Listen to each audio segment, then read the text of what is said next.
And you were listening to a song composed by Jesuit priest Father Manoling Francisco, which is actually a prayer for the late President Benigno Aquino III. And now you're looking at pictures from Ateneo de Manila University, where public viewing for Mr. Aquino's remains is ongoing.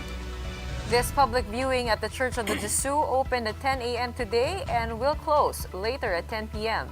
A prayer vigil was held this afternoon, while another mass attended by family and friends has just started. Good evening, I'm Gretchen Ho. And I'm Robbie Alampa. You're watching The Big Story. The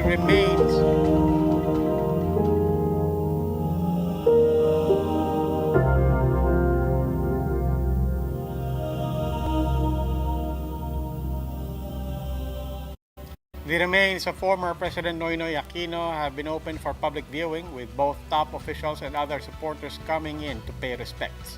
Let's get more details on how the day went right from Jenny Dongon. She is reporting live from Ateneo outside the Jesus. Jenny, what's happening or what happened in the public viewing?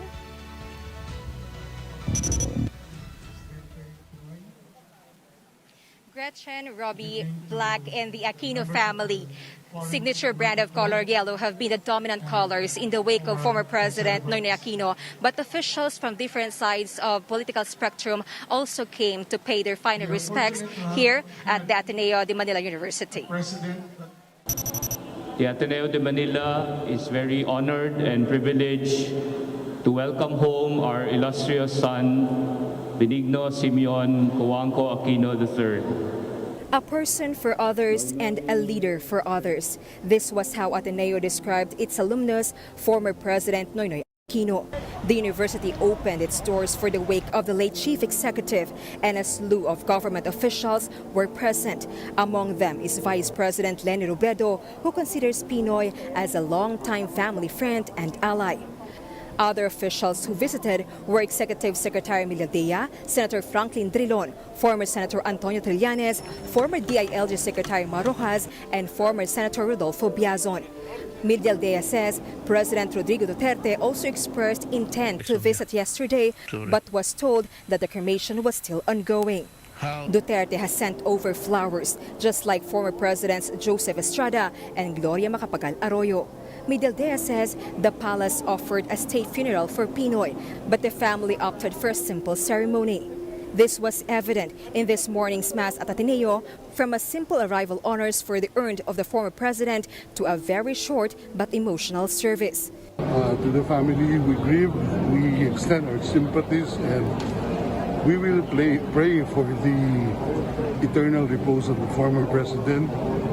Malaking pasasalamat sa serbisyo niya sa bayan. Due to constraints brought about by the pandemic, the family also opted to no longer bring PNoy's remains back to their hometown in Tarlac. For now, PNoy's urn will be open for public viewing until 10 p.m. tonight. A share in eternal happiness through our Lord Jesus Christ, your Son, who lives and reigns with Gretchen, Robbie, a necrological service is scheduled at 10 a.m. tomorrow here in Ateneo, and the Mass will be presided by Archbishop Socrates Villegas. PNoy's ashes then be brought at the Manila Memorial Park in Sucat, Parañaque, and will be buried beside his parents, democracy icon Ninoy Aquino and former President Cory Aquino. Robbie, Gretchen. Maraming salamat, Jenny Dongon. One other ex-official paying tribute to the late President Noynoy Aquino is former Chief Justice Maria Lourdes Sereno.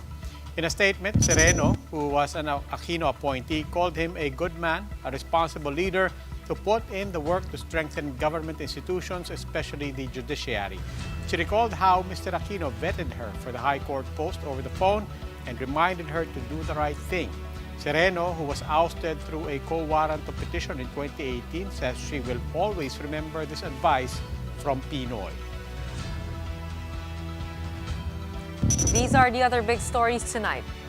We are now in day 2 of the 10 days of national mourning, and tomorrow former President Noynoy Aquino will be laid to rest. But how will the presidential burial be executed? With strict health protocols in place? The country's first ever mega COVID-19 field hospital has finally opened in Manila. And take a look at how these athletes are literally building a bridge in Rodriguez, Rizal through the power of sports. These big stories after the break.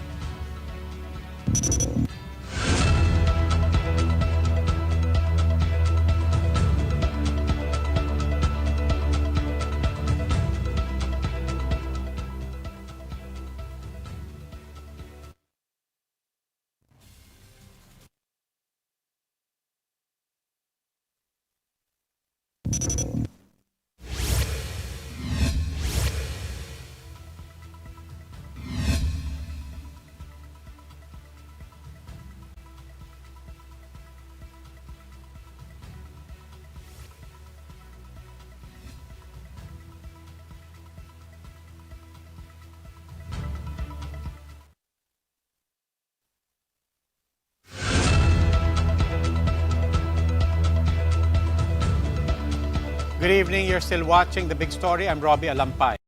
Many Filipinos are setting aside political differences to mourn the death of former President Noynoy Aquino. But some critics are also quick to highlight the lapses of his administration. How will Aquino's presidency be judged by history according to his former colleagues in government? Let's find out in this report by Arian Kalumbiran. An outpour of tributes and condolences flooded the news and social media following the sudden death of former President Noynoy Aquino.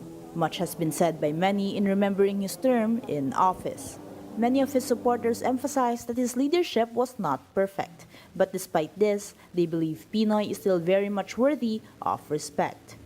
Critics, on the other hand, brought up controversies that marred his administration, like its mishandling of the 2015 Mama-Sapanok clash and its slow response to damage caused by 2013 Super Typhoon Yolanda.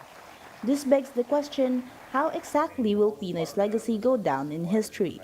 For former Senator and now Sorsogon Governor Chis Escudero, it's unfair to use the South 44 killings as a benchmark for PNoy's administration, as nobody wanted it to happen. On One News The Chiefs, Escudero said the 2015 incident was an unfortunate event that was caused by errors or misjudgments by officials during the time. Escudero said it's also unfair to say that PNoy lacked empathy for the victims. I think it's more a feeling of remorse of the fact that he could have done something more. He could have prevented it or avoided it. He wanted to, as much as possible, forget about it because he himself felt bad about it. Meanwhile, economist and Albay Representative Joey Salceda noted that social spending was a priority under the Aquino administration. He also commended PNoy's economic achievements, like keeping inflation in check and the 6.2% average growth rate during his term, the highest since the 70s. However, Salceda noted that Aquino could have exhausted more funds to ramp up infrastructure spending. As an economist, sinayang niya yung pagkakataon na may tiwala sa gobyerno ng tao, tapos hindi niya ginamit para i-ramp up yung infrastructure. Kasi may pera, inuna niya talaga yung mga social expenditures. But overall, Salceda believes PNoy had a good run as president. It's easy for everyone to enumerate na nobody's perfect, but I would still that he had a very good administration. For former presidential spokesperson Edwin Lacierda, Aquino will be remembered as a real servant leader who set a good example for Filipinos. Lacierda adds, now is a good time to remember the accomplishments of the Aquino administration. The truth of the work that President Aquino did for the country is coming to fore again once more, because of the respect for the recent passing of President Aquino. The trolls are forced to step back. Arian Kalumbiran, we are One News. U.S. President Joe Biden extended his condolences to Filipinos on the death of former President Aquino. In a statement, Biden described Aquino as a valued friend and partner to the United States who served the Philippines with integrity and selfless dedication. The U.S. President said Aquino leaves a remarkable legacy both in the Philippines and abroad because of his commitments to advance peace, uphold the rule of law, and to drive economic growth for Filipinos. The U.S. President said he values the time that Aquino's administration and the U.S. government spent working together. Former President Aquino was cremated ahead of his burial on Saturday. Along with this, several protocols will be executed not only to ensure safety, but also to properly pay tribute to the former head of state. Mobile journalist Jacob Lazaro gives us a front page to the story.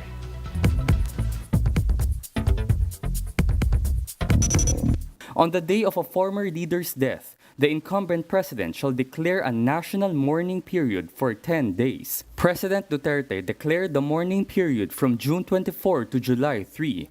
During this period, all displayed flags in the country shall be raised half-mast. The Heroes Hall in Malacanang Palace or the Libingan ng mga Bayani may serve as the venue where the former head of state's remains may lie. The Aquino family decided to bury the remains of Noynoy Aquino beside their parents in the Manila Memorial Park on June 26. As a former Commander-in-Chief of the Armed Forces of the Philippines, military honors are accorded. On the days leading to the interment, 8 cannons are fired in succession every hour.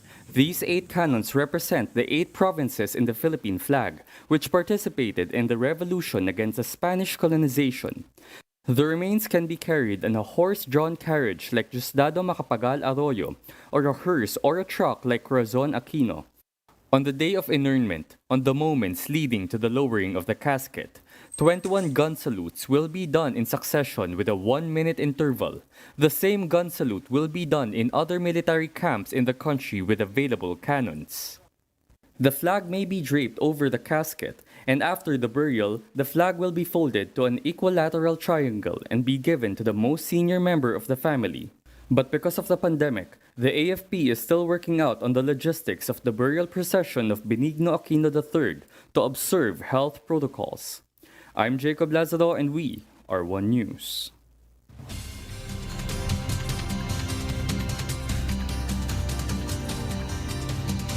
Time for our next quiz look at some of the day's big stories. President Duterte has signed a proclamation declaring 10 days of national mourning over the death of former President Noynoy Aquino. According to proclamation number 1169, the period will run from June 24 until July 3. For 10 days, flags will be flown at half-mast from sunrise to sunset on all government buildings and installations throughout the country and abroad. The Armed Forces of the Philippines held an 8-gun salute as a tribute to former President Noynoy Aquino at Camp Aguinaldo earlier today. The military honors were performed throughout the day, starting with the 8-gun fire during the reveille time at 5 a.m. A gun salute is a tradition in the AFP that is performed in several occasions, including the death of a former president. President Duterte has thanked former President Noynoy Aquino for his service to the country. Duterte even promised to provide assistance to the Aquino family shortly after offering his heartfelt condolences over the passing of the former chief executive. We thank the former president for his service to our country. I offer my heartfelt condolences to the Aquino family. Be assured of the government's assistance in this period of mourning. And above all, please accept the love and the prayers of a grateful nation.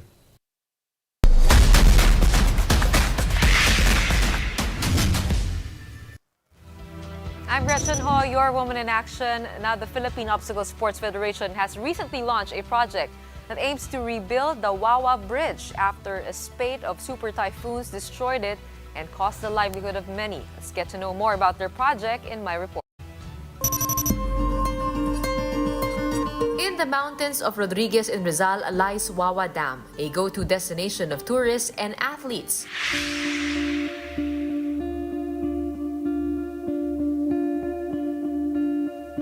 But the past year hasn't been so easy for the community living along the dam. The Wawa Bridge, their main thoroughfare and center of economic activity, was flooded and destroyed by a spate of super typhoons. A makeshift bamboo bridge only proved to be temporary and unsafe. Hindi rin kami makalabas basta-basta kasi ang lakas ng hangin. Parang ano yung ahas na mabilis, ganun yung tubig. Nalulungkot kami kasi ang hanap buhay namin na wala.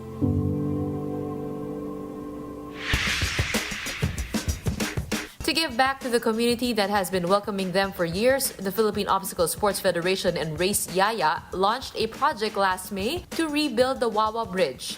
For 1,100 pesos, they encourage participants to take on the virtual run, bike, and burpees for Wawa Challenge. Some donors have also opted to give beyond the set amount. It's a way for them also to have something, have a challenge for themselves, no, makapag-workout pa din. Pero karamihan sa kanila excited na makatulong.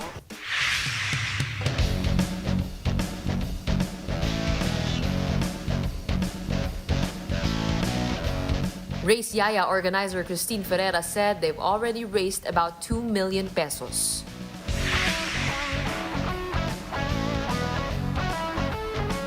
Since the rebuilding of the bridge is urgent, some of our national athletes volunteered in doing it themselves.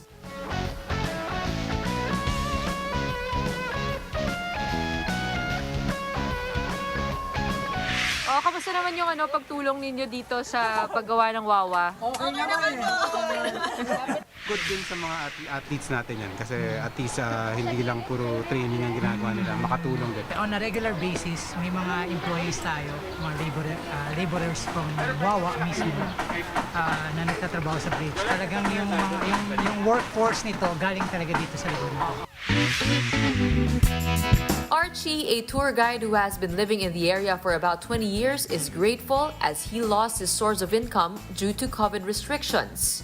Nag-coordinate po si Sir Tambi sa amin na gagawin yung tulay, kaya kinuha kami ng trabaho kahit pa paano may pambili po kami ng pagkain namin. Mas matibay ito ngayon. The design galing to sa DPWH design and we're closely coordinating with the municipal engineer. Lahat naman tayo may dinadaan ng obstacles. We're able to use our skills by carrying, by helping, by painting.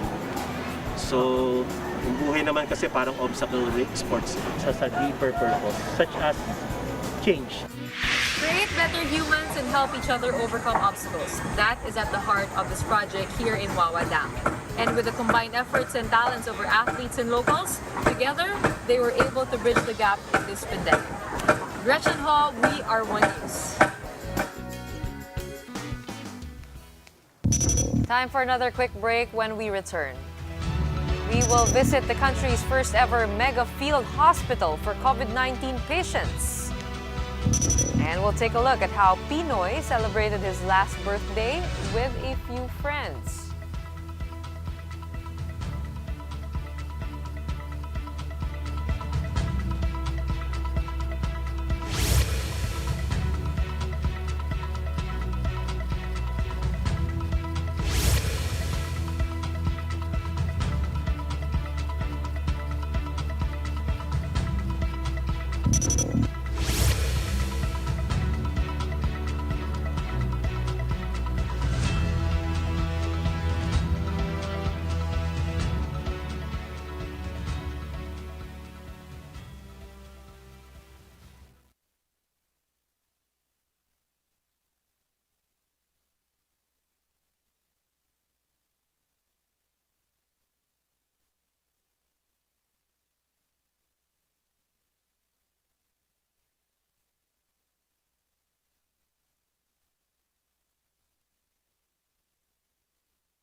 Good evening, I'm Robbie Alampay. You're still watching The Big Story. The country has officially opened its first ever mega field hospital at the Rizal Park in Manila after a 52-day construction. The facility has a bed capacity for more than 300, which is expected to free up several Metro Manila hospitals housing COVID patients. Mobile journalist Jacob Lazaro gives us a front seat to the story.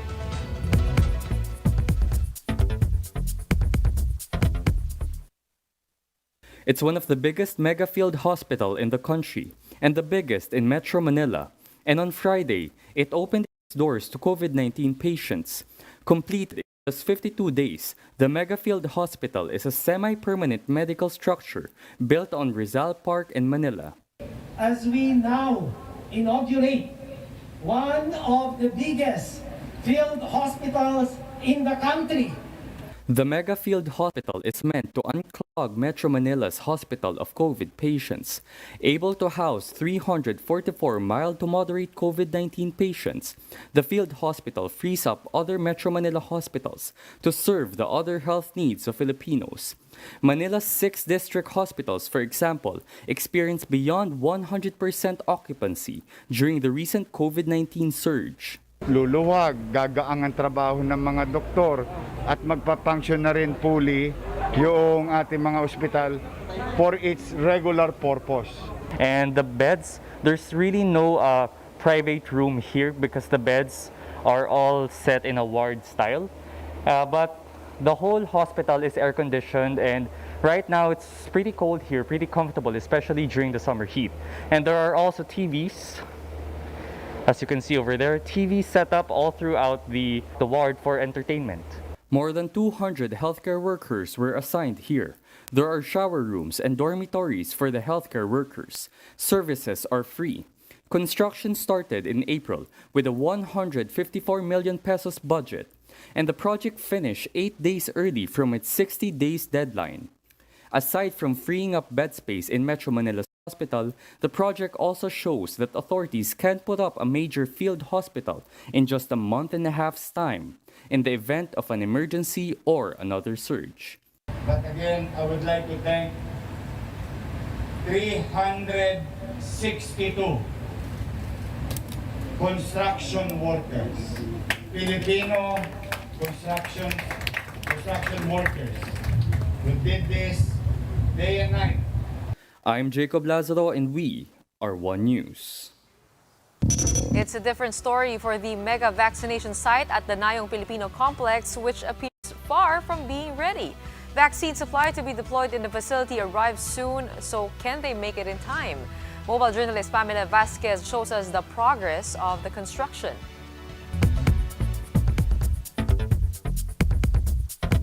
After many delays, the much-anticipated arrival of the first batch of Moderna vaccines is all set for Sunday, June 27. Vaccine czar Carlito Galvez Jr. says this first batch will be split between the private sector and the government. Meron tayong hatian dyan kasi meron tayong 7 million na pinilitan ng private sector and 13 million sa atin. So sa ngayon, ang pagkakalat namin is merong 55,000 ang private sector at 149 sa atin sa government. The Moderna vaccines were supposed to be rolled out at the Nayong Filipino Mega Vaccination Hub being built by Tycoon Enrique Razon. But we visited the site earlier today and the facility seems far from done. A handful of tents have been set up, but they didn't seem like they were the actual vaccination tents, as they had no walls or side partitions. Some construction materials were just laying on the ground. There was no signage anywhere. Construction workers were busy drilling and hauling, but I wasn't allowed to talk to them. It also wasn't clear where the cold storage facilities will be placed, given that Moderna requires special handling. But Secretary Galvez insists the hub is more or less ready. So ready kasi nagkaroon na tayo dyan ng before ng dry run. And we will discuss this first later pagka mag-usap kami ni Secretary. Dahil kasi they are recommending na immediately after its delivery, considering na meron silang private third-party provider, they can start already. When we asked ICTSI Foundation about their plans to roll out Moderna, they told us to check with IATF instead. It can be recalled that when Razon first proposed this facility, it caused a huge controversy, which eventually led to the Nayong Filipino director resigning. The project was supposed to have been completed May 16, but the designs had to be revised at least 10 times in light of environmental concerns. The original design even boasted of amenities like an alfresco dining area and drive-through vaccination area. But with the first batch of Moderna arriving soon, the question at this point is, can they finish everything in a matter of days? I'm Pamela Vasquez and we are One News. For PNoy's 61st and unknowingly his final birthday celebration, instead of a banquet, a mañanita, everything, he chose to be in his element of simplicity. Mr. Aquino celebrated his birthday with his closest friends by going to a shooting range in Quezon City. It was one of his favorite hobbies. In fact, The former president had won shoot fests in the past. But before anything else, their small circle, including former BIR Commissioner Kim Inares, gathered to sing him a happy birthday. Happy birthday to you.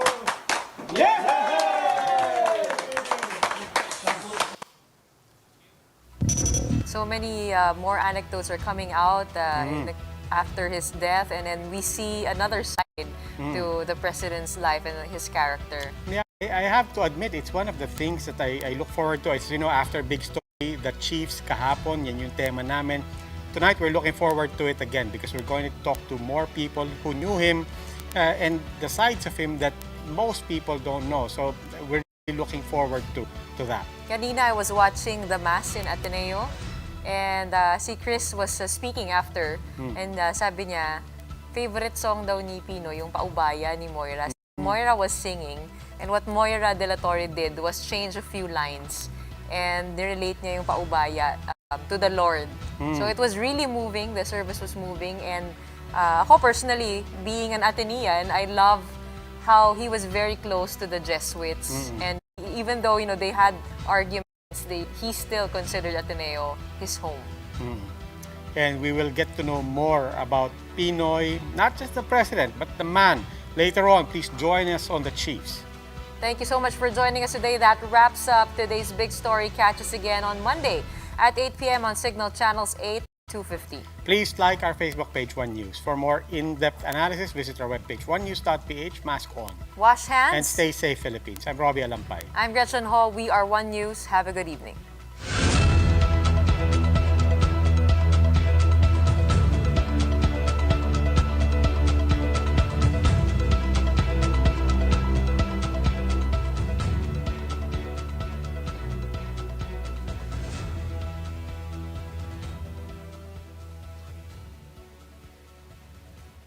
Ayun. Anyway, sir, kwentuhan lang po. Sure. Well, excuse me.